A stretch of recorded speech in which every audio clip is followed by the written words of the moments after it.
Have you ever had a bad hair day? For research, that means having a bad hair collection day. Participants are real people too.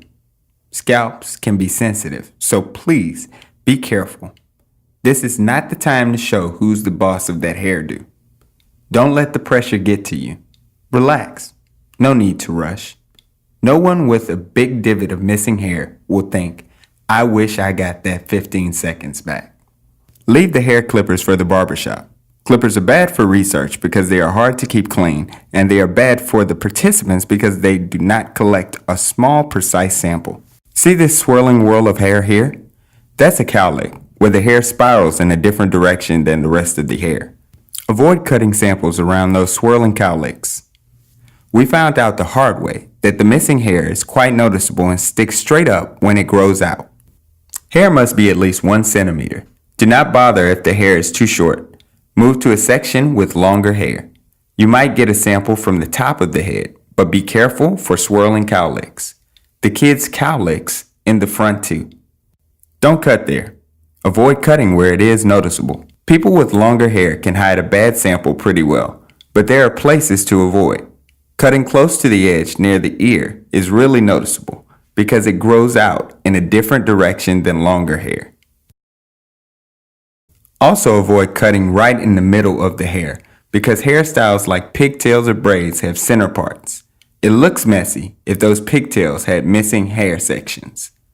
The only reason we cut from there in the demo videos was for the camera. Just like in Hollywood, the camera lies. Here's where you want to get that part. Perpendicular to the ears and hidden in the middle surrounded by lots of hair. Easy enough? Now it's time to get those scissors. This might sound straight out of a horror movie, but the lab needs the scalp in because the hair is alive. Tie off the hair close to the scalp so that the band indicates which end is the usable scalp side sample. Cut the hair close to the scalp, not way out here. And please cut the hair on the scalp side of the band, not here and not without a hairband. The band secures the hair to remain even and neat. Cut the hair close to the scalp, not far out at the ends like a lover's lock. This is science, not romance. While we're at it, that lock is too small for science. We need a lot more hair than that. How much hair do we need? This is too much. This is way too much. Yikes!